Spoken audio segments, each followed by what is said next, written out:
Allahu Akbar, Allahu Akbar.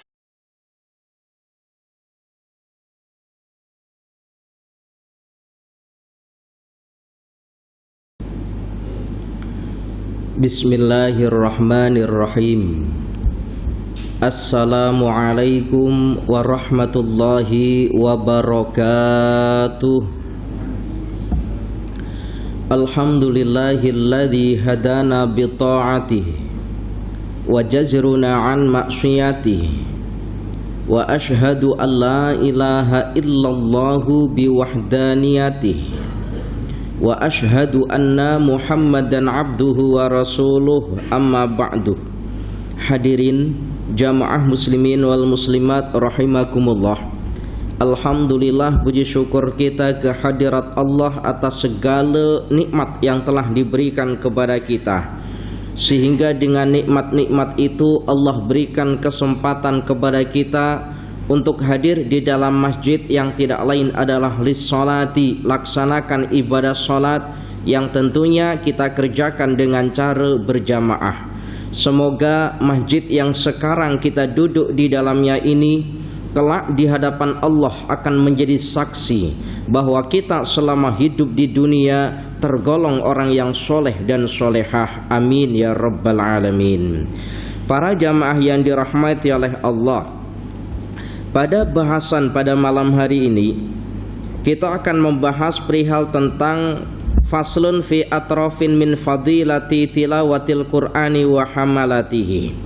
Fasal yang menjelaskan tentang perkara-perkara daripada fadilah-fadilah atau keutamaan-keutamaan membaca Al-Quran serta menghafalnya ataupun mengamalkan daripada Al-Quran. Seringkali di dalam kitab itu ada istilah hamalah. Hamalah ini maknanya kalau dalam bahasa kita atau dalam bahasa Melayu itu artinya membawa. Hamala dalam artian membawa. Membawa bagaimana? Membawa Al-Quran. Membawa Al-Quran ini bermakna bagaimana? Para ulama itu berbeda pendapat. Ada yang mengatakan kata-kata istilah membawa Al-Quran itu bermakna orang yang hafal Al-Quran, karena pergi kemana-mana otaknya selalu ada Al-Quran, ingatannya selalu ada Al-Quran, jiwanya tertanam bacaan-bacaan Al-Quran. Para ulama mengatakan, sebagian para ulama demikian, yang dinamakan membawa Al-Quran adalah orang yang hafal Al-Quran.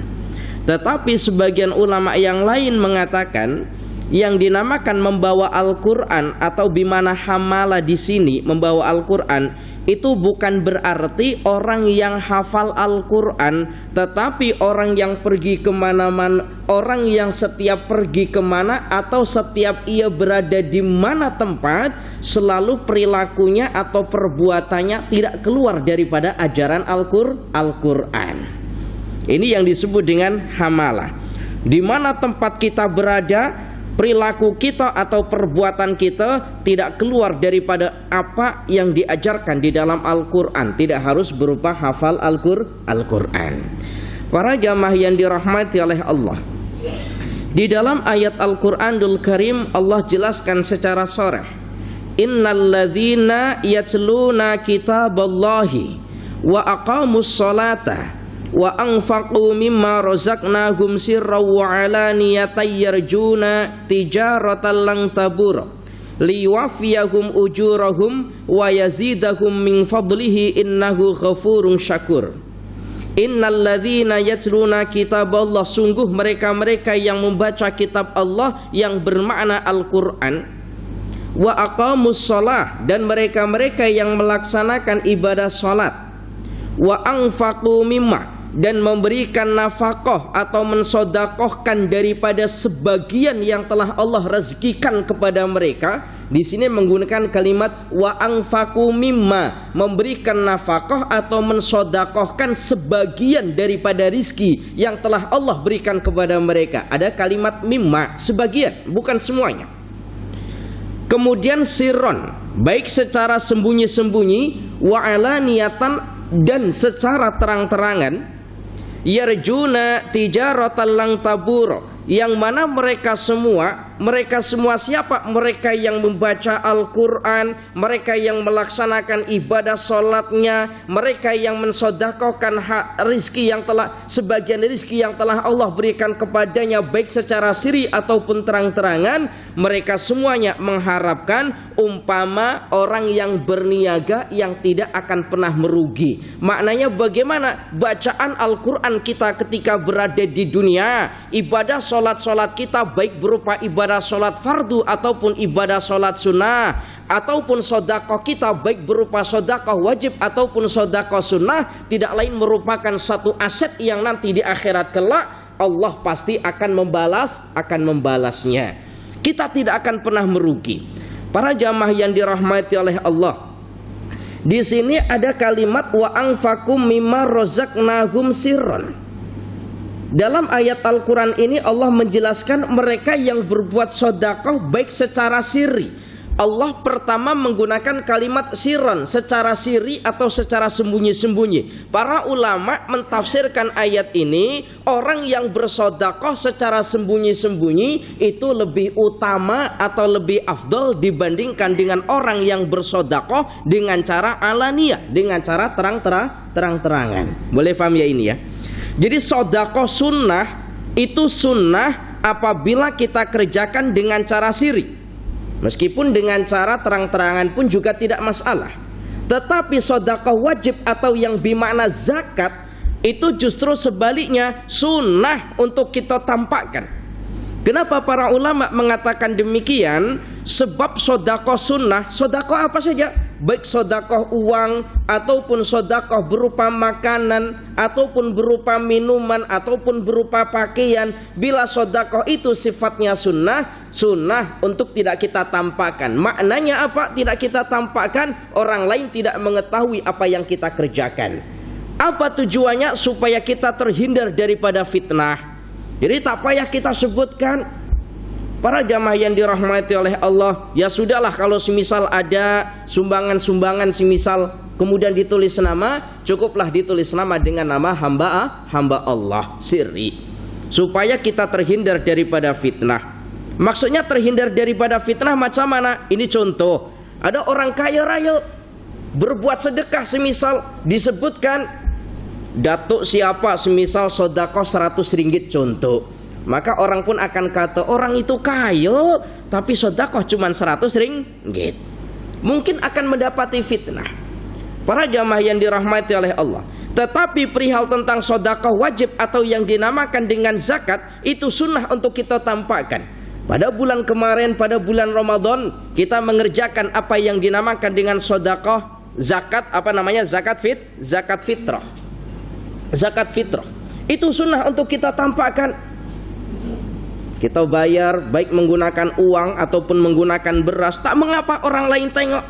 Kenapa? Supaya kita terhindar daripada fitnah. Andaikan sedekah atau zakat wajib kita tidak kita tampakkan, mungkin justru kita akan mendapat fitnah. Orang itu kaya tapi tak pernah nampak orang itu berbuat zakat. Para jamaah yang dirahmati oleh Allah. Nah ini, jadi kalimat sedekah itu ada yang dinamakan sedekah sunnah, ada yang dinamakan sedekah wajib. Kalau sedekah wajib itu dinamakan dengan zakat. Sementara sedekah sunnah itu kepada siapa saja boleh kita berikan, baik kepada orang kaya, baik kepada orang fakir miskin, atau kepada siapa saja boleh kita berikan. Namanya sedekah sunnah.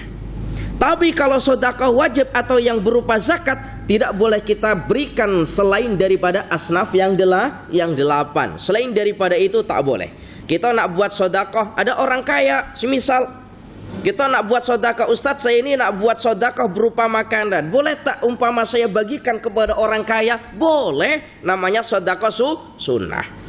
Para jamaah yang dirahmati oleh Allah. Kemudian perihal tentang umpama kita nak memberikan sedekah berupa makanan, itu jangan kita sesuaikan. Kalau kita nak mensedekahkan minuman atau makanan, jangan kita sesuaikan makanan apa yang mereka suka kemudian baru kita buat untuk mereka. Jangan kita sesuaikan.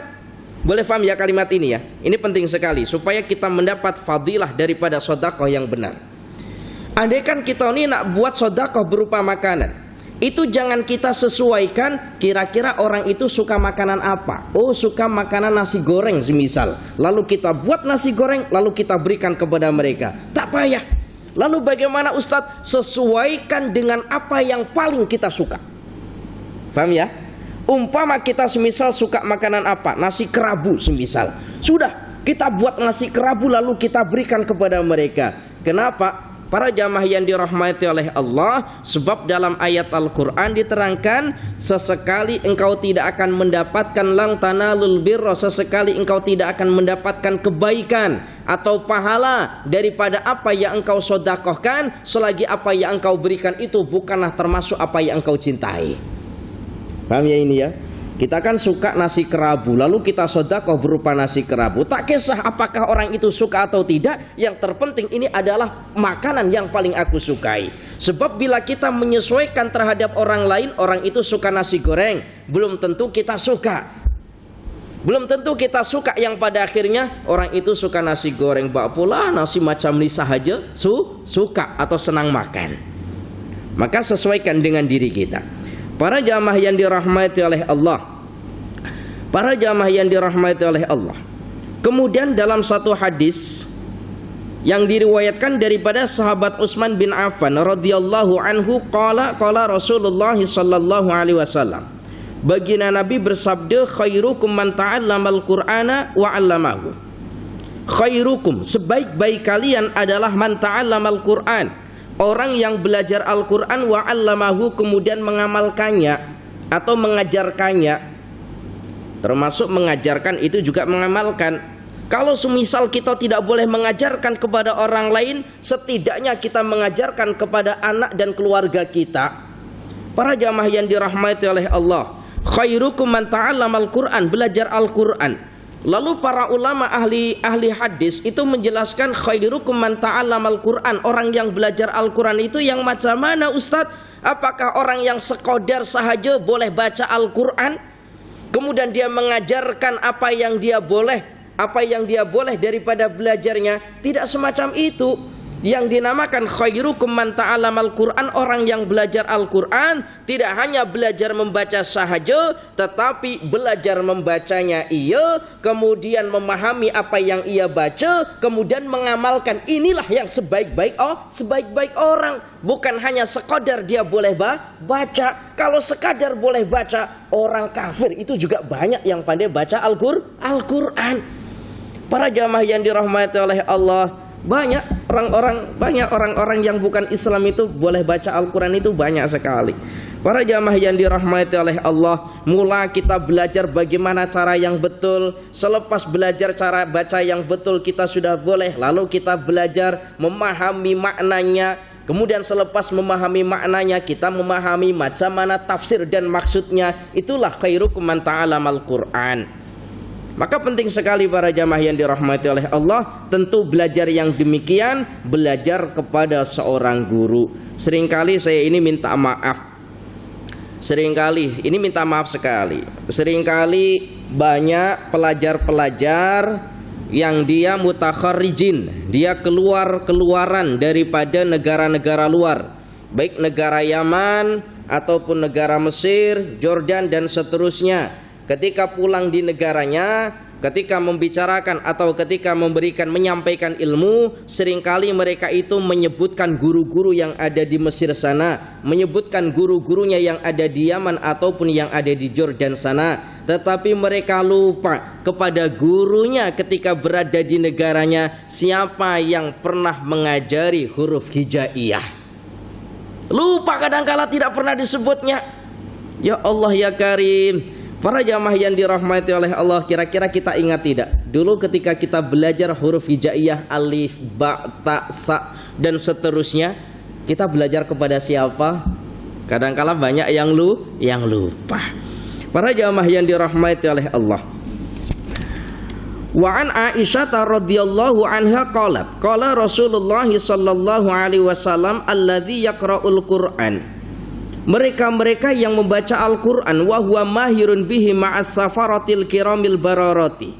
Orang yang pandai membaca Al-Quran maka sungguh orang itu beserta dengan malaikat pencatat amal yang setiap harinya malaikat pencatat amal itu akan terus mencatat amal kebaikannya. Ya Allah ya Karim, orang yang pandai dalam membaca Al-Quran, pandai di sini bukan berarti hanya pandai-pandai membaca, tetapi juga mengamalkan apa yang ia baca. Maka setiap hari bersamanya adalah malaikat pencatat amal, dan malaikat pencatat amal akan terus mencatat amal kebaikannya tiap-tiap waktu. Ya Allah ya Karim, ini keutamaan orang-orang yang ahli dalam membaca Al-Quran. Bulan Ramadan kemarin, kira-kira kita khotam tidak ini baca Al-Quran pada bulan Ramadan kemarin ini? Sebelum Ramadan itu Ustadz sudah istiharkan, jom para jamaah minimal sekali kita khotam baca Al-Quran di bulan Ramadan. Kalau bulan Ramadan kita sudah susah tak nak baca Al-Quran, saya tidak yakin selain bulan Ramadan kita senang baca Al-Quran.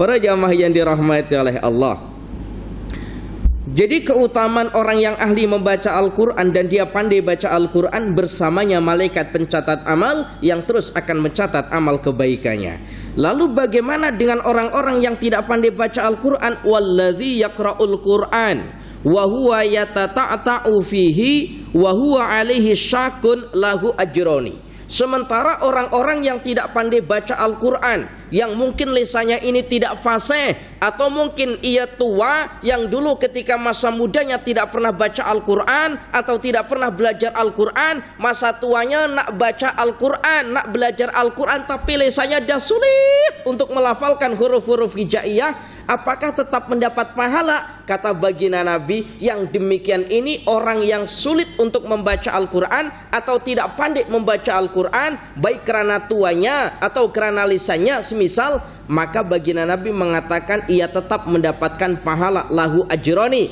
Allah memberikan 2 pahala kepadanya. Ya Allah ya Karim. Maka para jamaah yang dirahmati oleh Allah, maka kita ingat sekali, ada pepatah Arab itu mengatakan begini, ada pepatah bahasa kita lah mengatakan begini, belajar di masa kecil itu umpama mengukir di atas batu. Apa bahasa sini mengukir? Memahat di atas batu. Sementara belajar di masa tua itu umpama melukis atau mengukir di atas air. Apa ini maksudnya? Melukis di atas batu atau memahat di atas batu itu bukan perkara yang mudah. Tetapi apabila ukiran atau pahatan itu sudah ada di atas batu, diterjang angin, kena hujan, kena angin yang lebat, maka tidak akan hilang lukisan-lukisan itu. Belajar di masa kecil kalau sudah hafal, sudah fasih lisannya, maka insya Allah sampai tua pun ia akan pandai baca Al-Quran. Tetapi berbeda ketika belajar di masa tua, itu umpama melukis di atas air. Air boleh dilukis, tapi kena angin sedikit saja mungkin akan hilang lukisan itu. Mungkin kita belajar Al-Quran sekarang pandai, usia sudah 50-60 tahun, mungkin kita boleh baca Al-Quran, tetapi tidak sebaik ketika kita belajar di waktu kecil. Kita hafal semisal di masa tua kita hafalkan Al-Quran, malam hafal, esok pagi hilang ingatannya. Berbeda dengan ketika masa kecil. Subhanallah, tabarakallah. Para jamaah yang dirahmati oleh Allah, tapi bukan berarti kita tidak boleh, tetap mendapat pahala. Maka saya ini punya pengalaman sekali, banyak pengalaman. Saya ini semenjak tahun 2008 saya ini sudah mengajar di pondok-pondok. Maka saya sarankan, saya bagi cadangan kepada para jamaah, apabila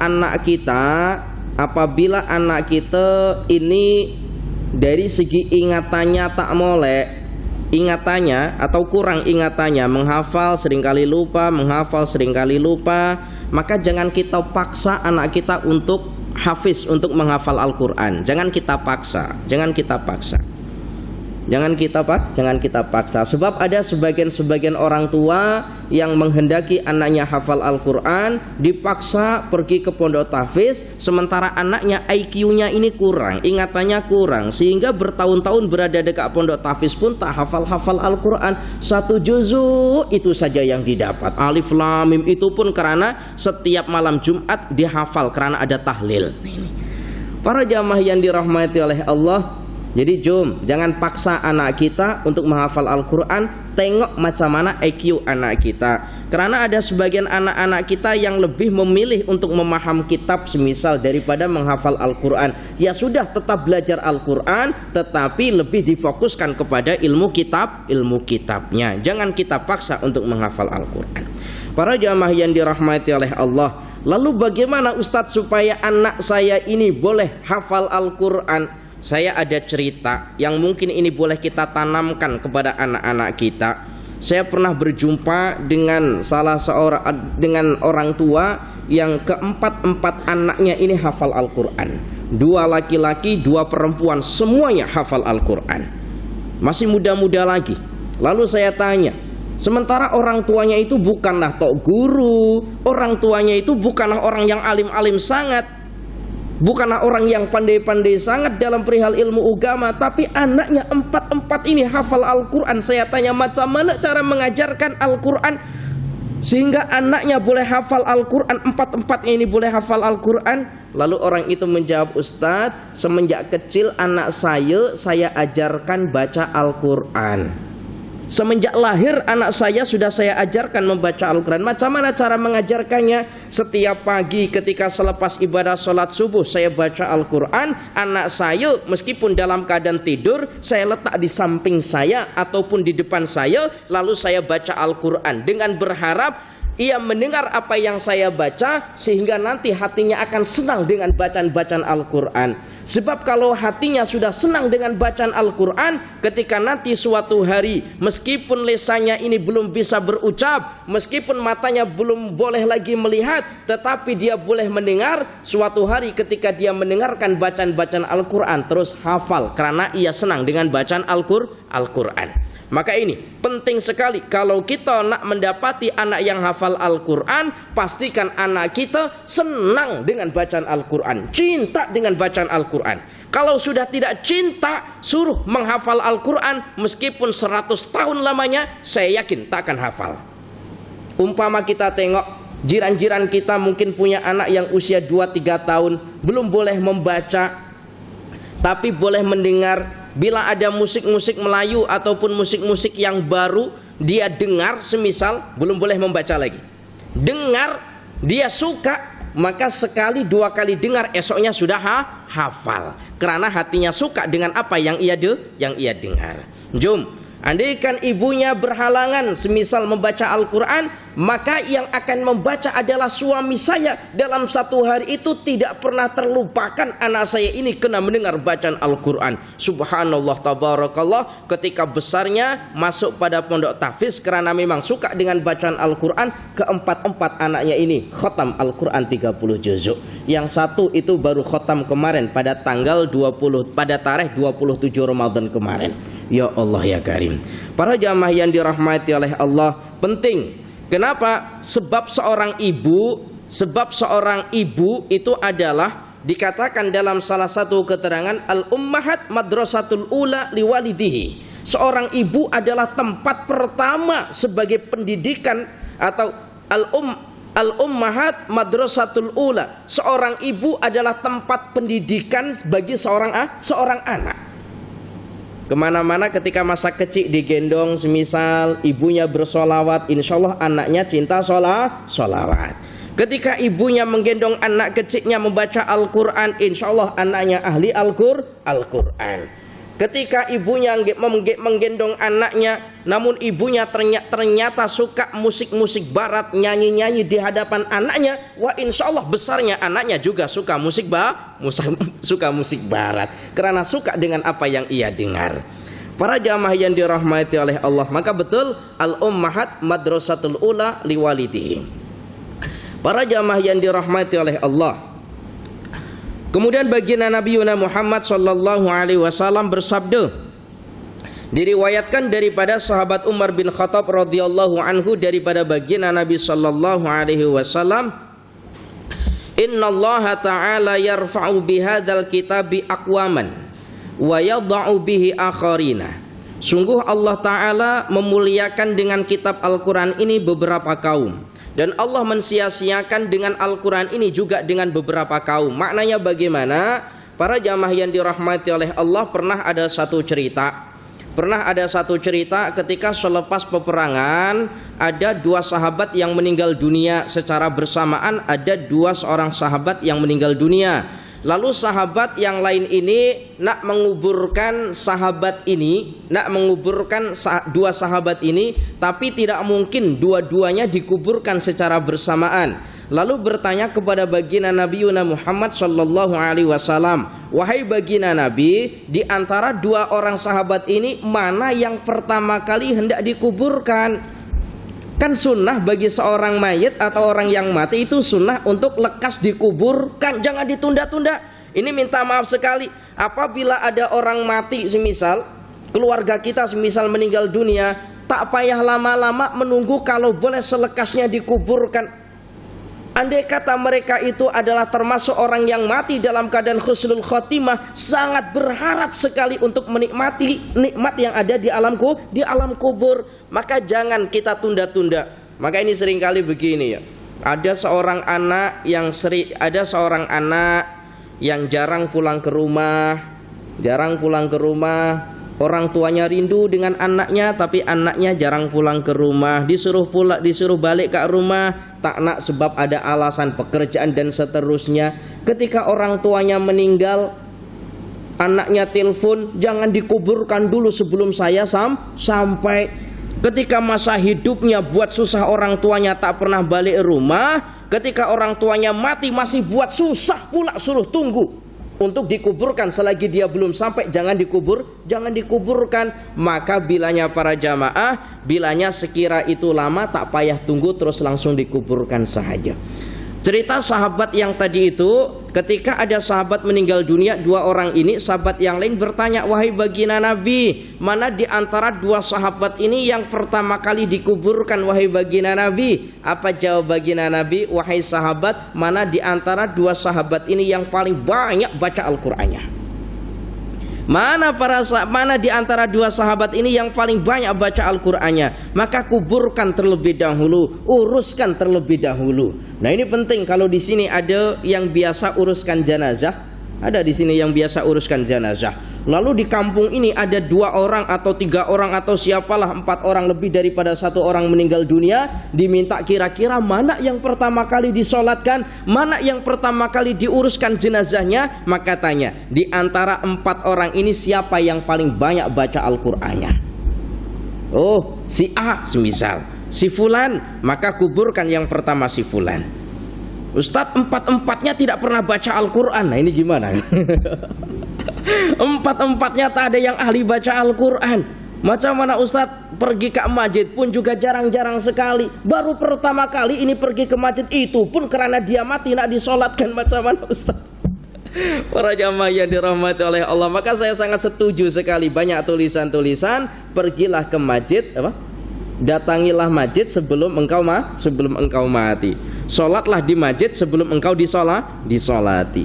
Para jamaah yang dirahmati oleh Allah, ya kalau semisal 4 orang ini bukanlah ahli atau tidaklah banyak baca Al-Quran, keempat-empatnya sama semisal, makalah ya cari mana kira-kira yang paling soleh di antara 4 itu. Ternyata nggak ada yang paling soleh Ustadz, semuanya ya jahat, semuanya macam mana Ustadz? Carilah kira-kira keluarganya macam mana keluarganya yang terdiri daripada orang soleh. Insya Allah kalau keluarganya soleh, insya Allah dia pun termasuk orang yang soleh. Para jamaah yang dirahmati oleh Allah, Innallaha ta'ala yarfa'u bihadzal kitabi aqwaman wa yadha'u bi akharina. Dulu itu ya ada orang-orang yang tidak mempercayai akan kebenaran Al-Quran, itu ya ada, atau tidak mempercayai bahwa Al-Quran itu merupakan kalamullah. Al-Quran itu adalah produk yang berasal daripada Allah, bukan produk yang berasal daripada manusia. Siapa orang yang tidak mempercayai kalau Al-Quran itu adalah produk Allah atau buatan Allah, yaitu tidak lain adalah Musailamah. Betul, Musailamah Al-Kadzab. Musailamah itu mengatakan bahwa Al-Quran ini buatan Muhammad, kata Musailamah. Muhammad orang Arab boleh buat Al-Quran, saya juga orang Arab, tentu saya juga boleh membuat seperti umpama Al-Quran. Lalu Musailamah pun membuat membuat syair-syair atau membuat ayat-ayat, yang ayat-ayat itu kata Musailamah ini sudah umpama Al-Quran. Di antara syair-syair ataupun ayat-ayat yang dibuat oleh Musailamah membuat satu ayat yang ayat itu diantaranya berbunyi al-fil. Wa ma adraka mal fil, al-filu lahu zulfumun tawil. Ini kalau kita tagonikan, kalau kita lagukan, itu ya umpama bacaan-bacaan Al-Quran. Al-fil, wa ma adraka mal fil, al-filu lahu zulfumun tawil. Tetapi coba kita maknai kalimat itu. Al-fil, maknanya al-fil itu maknanya gajah. Wa ma adraka mal fil, tahukah kamu apa itu gajah? Al-filu lahu zulfumun tawil. Gajah adalah hewan yang besar yang mempunyai tali yang panjang, kata Musailamah. Ini sudah diperumpamakan seperti Al-Quran. Mungkin dari segi bahasanya sama-sama menggunakan bahasa Arab, tetapi maknanya tak perlu kita faham. Anak kecil kita sahaja faham dah apa itu gajah. Bakpo diajarkan perihal tentang gajah. Para jamaah yang dirahmati oleh Allah, Allah menghinakan mereka-mereka yang tidak mempercayai Al-Quran. Maka di dalam surat Al-Baqarah Allah menyebutkan alif lam mim, dzalikal kitabu la raiba fih hudal lil muttaqin. Alif lam mim, dzalikal kitabu la raiba fih. Al-Quran tidak ada keraguan-raguan. Alif lam mim, dzalikal kitabu la raiba fih hudal lil muttaqin. Dan Al-Quran adalah petunjuk bagi mereka yang bertakwa. Petunjuk bagi mereka yang bertakwa. Jadi andaikan dalam hati kita masih ada keraguan-raguan perihal tentang isi Al-Quran, maka kemungkinan takwa kita masih lemah. Takwa kita masih lemah. Kita meragukan bakpo dalam ayat hurrimat alaikumul maitatu waddamu walahmul khinzir. Kenapa daging khinzir itu oleh Allah haramkan? Kenapa? Padahal dalam daging khinzir itu katanya, ini katanya ya, katanya bukan kata saya. Nanti kalau kata saya, wah Ustadz pernah makan berarti ini. Katanya daging khinzir orang yang pernah makan itu lebih sedap dibandingkan dengan daging lembu. Kata orang yang sudah makan, bukan kata saya. Nah ini, kalau kata saya nanti saya dikira pernah makan. Kemudian benda-benda yang ada dalam khinzir semuanya boleh dimanfaatkan. Daripada bulunya boleh digunakan untuk brus. Brus boleh digunakan untuk brus. Kemudian dari segi darahnya boleh digunakan untuk apa itu katanya vaksin atau apa. Kemudian daripada tulangnya dihancurkan boleh digunakan untuk penapis air. Dan sebagian ada dibuat untuk digunakan sebagai pinggan ataupun cawan-cawan. Itu ada yang dibuat daripada tulang-tulang khinzir. Semuanya boleh bermanfaat. Tapi kenapa Allah haramkan? Para jamaah yang dirahmati oleh Allah, tentu meskipun kita tak payah mencari alasan kenapa tak perlu kita cari alasan. Yang jelas kalau Allah sudah haramkan tentu ada perkara yang madharat di dalamnya, ada perkara yang bahaya di dalamnya. Di antaranya apa? Di antaranya begini. Dalam ilmu fiqh itu hayawan halal. Di antara hayawan itu, hayawan yang halal dan boleh dimakan itu diantaranya apabila mencukupi syarat. Di antara syaratnya adalah harus disembelih karena Allah, bukan karena yang lain. Jadi kalau hayawan lembu semisal halal, tapi bila penyembelihannya tidak betul atau disembelih bukan karena Allah, maka tetap hukumnya haram. Nah, disembelihnya ini juga ada ketentuan-ketentuan. Di antaranya apa? Halkumnya atau urat nadinya harus terputus. Halkum atau urat nadi yang ada di leher hayawan yang halal dimakan itu harus terputus. Kalau tidak terputus maka dianggap bangkai, matinya itu dianggap bangkai, hukumnya tetap haram. Sementara sembelihan itu hanya ada pada leher, dan khinzir atau babi itu tidak punya leher. Macam mana nak boleh sembelih? Khinzir itu kan nggak punya leher, iya kan? Kalau jalan itu street tak boleh pusing.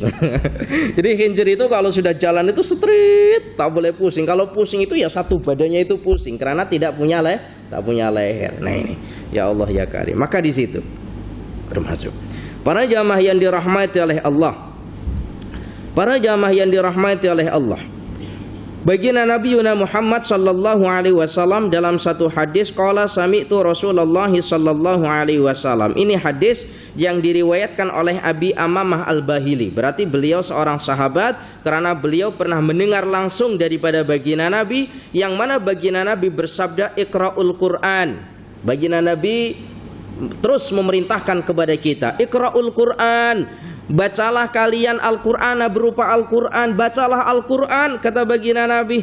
Siapa lagi yang nak baca Al-Qur'an kalau bukan kita? Akhir-akhir zaman ini banyak Al-Qur'an ditinggalkan, banyak orang tak nak baca Al-Qur'an, lebih memilih kepada membaca yang lain. Padahal satu-satunya bacaan yang tidak pernah membosankan kita, sini apa bahasanya? Membosankan. Satu-satunya bacaan yang tidak pernah membosankan kita adalah baca Al-Qur'an. Tetapi sedikit sekali sekarang ini yang Al-Quran itu menjadi bacaan tiap-tiap hari, itu sedikit sekali. Saya ini nggak pernah sampai sekarang itu mendengar daripada lisan seseorang ketika membaca Al-Quran lalu dia berhenti. Kenapa berhenti baca Al-Quran? Ustadz, saya bosan baca Al-Quran. Nggak pernah ada. Semakin baca Al-Quran semakin dirindu, semakin dirindu, semakin dirindu, dan terus nak baca Al-Quran. Jangankan orang kita ataupun orang muslim. Dulu ada satu cerita, ada pembesar orang kafir Quraisy yang bernama Abu Lahab dengan Abu Jahal. Itu pernah sepakat, wahai Abu Lahab, wahai Abu Jahal, iya, orang-orang kaum kita, orang-orang Quraisy itu banyak yang masuk Islam disebabkan karena mendengar bacaannya Muhammad. Terus bagaimana? Sekarang kita larang saja.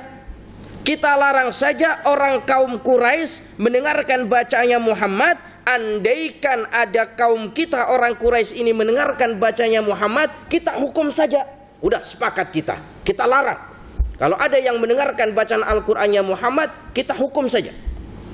Alhasil apa? Lama. Jadi baginda Nabi itu setiap malam baca Al-Qur'an.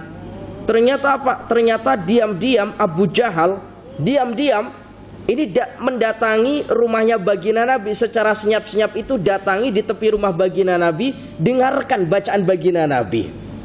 Ternyata di tempat itu jumpa dengan Abu Lahab. Loh, kamu Abu Lahab? Iya, kamu Abu Jahal, kenapa di sini? Kita tak boleh ingkar. Memang betul bacaan Al-Quran itu indah. Saya nak dengarkan bacaannya Muhammad.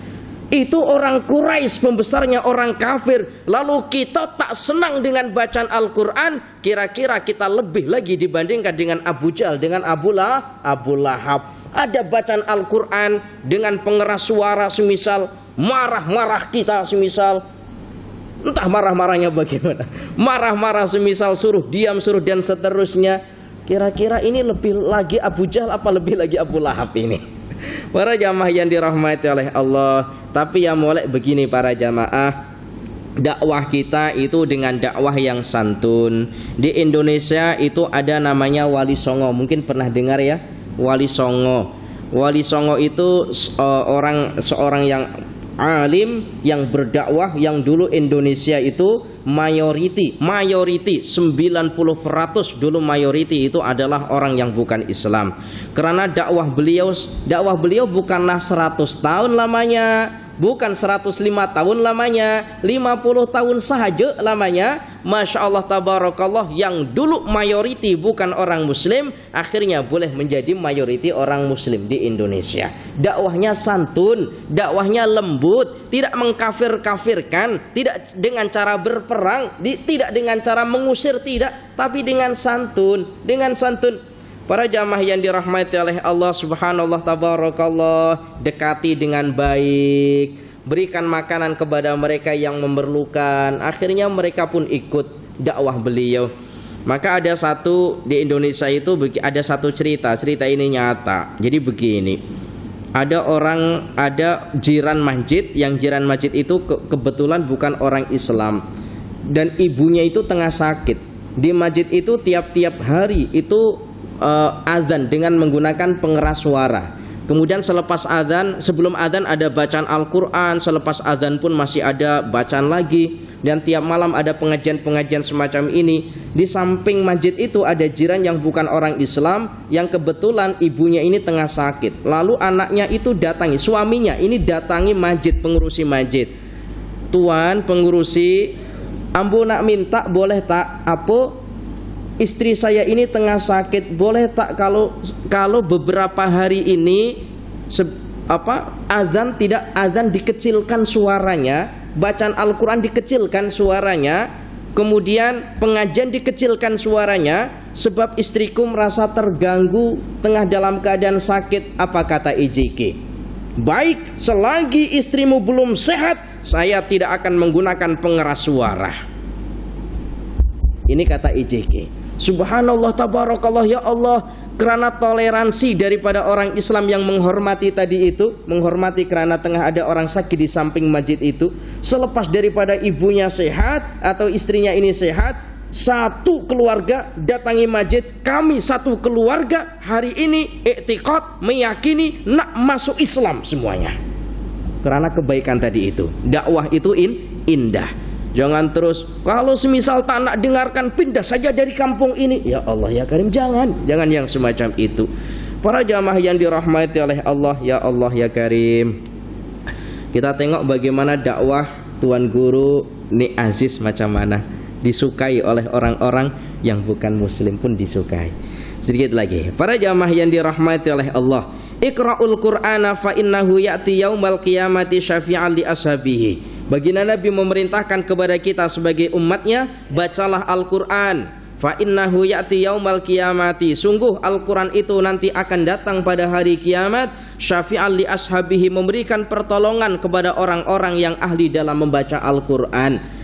Apakah hanya membaca saja? Para ulama kalimat li ashabihi terhadap orang-orang yang ahli membaca Al-Quran. Para ulama-ulama ahli tafsir hadis memahami atau mentafsiri hadis ini bukan hanya sekedar ahli membaca Al-Quran, tetapi ahli membaca Al-Quran dan mengamalkan apa yang ia baca. Subhanallah, tabarakallah. Insyaallah sedikit kongsi ilmu daripada saya, semoga ada manfaatnya dan insyaallah akan kita lanjutkan pada minggu hadapan insyaallah. Para jamaah yang dirahmati oleh Allah, pada hari ini masih masuk pada bulan Syawal. Ustadz secara pribadi memohon maaf apabila selama ini pernah ada salah, baik salah secara sengaja ataupun ucapan yang tidak sengaja. Ustadz minta maaf yang sebesar-besarnya. Pun sebaliknya jamaah tidak perlu berucap satu persatu di hadapan saya. Insya Allah kalaupun ada salah baik sengaja ataupun tidak sengaja, Ustadz sudah maafkan jauh-jauh hari.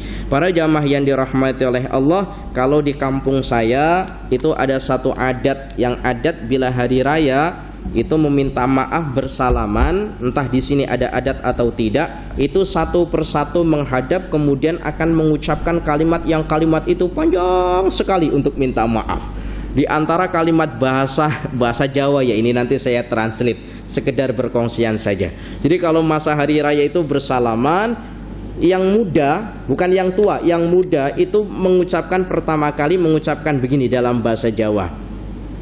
Kulo ngaturake sedaya keluputan kulo, mbok bilih wonten kelenta kelentunipun kulo nyuwun saagung-agunge pangapunten. Itu yang maknanya bagaimana saya menghaturkan semua kesalahan saya. Apabila ada kesalahan baik yang saya sengaja ataupun tidak saya sengaja, saya minta maaf yang sebesar-besarnya. Lalu yang tua ini menjawab, sami-sami kulo tiyang ingkang langkung sepuh, kulo nggih nyuwun ngapunten seagung-agunge mbok pilih wonten kelenta-kelentunipun engkang dipun sadari atau wis engkang boten dipun sadari. Maknanya saya juga sama, saya ini orang yang lebih tua, mungkin banyak dosanya, mungkin banyak salahnya, maka saya pun menghaturkan maaf baik salah yang sengaja ataupun salah yang tidak sengaja. Itu satu persatu. Jadi nggak cukup hanya bersalaman saja. Para jamaah yang dirahmati oleh Allah, dan ini pun diajarkan di dalam kitab Irsyadul Ibad. Bila kita meminta maaf terhadap orang lain, itu tidak cukup hanya bersalaman, kita kena menghaturkan kira-kira salah apa yang pernah kita perbuat terhadap orang itu. Kalau semisal kita pernah mengambil hakul adami, pernah mencuri lah umpama, semisal pernah mengambil barang miliknya, maka kita perlu menghaturkan atau kita perlu menyampaikan, saya minta maaf, dulu saya pernah mengambil pisangmu, dulu saya pernah mengambil manggamu, saya minta halalnya. Maka kena disampaikan. Kalau tidak disampaikan macam mana Ustadz, hanya bersalaman saja tak cukup. kata Syekh Zainuddin Al-Malibari. Al-afu minkum, mohon maaf apabila ada kesalahan. Jumpa pada minggu hadapan. Assalamualaikum warahmatullahi wabarakatuh.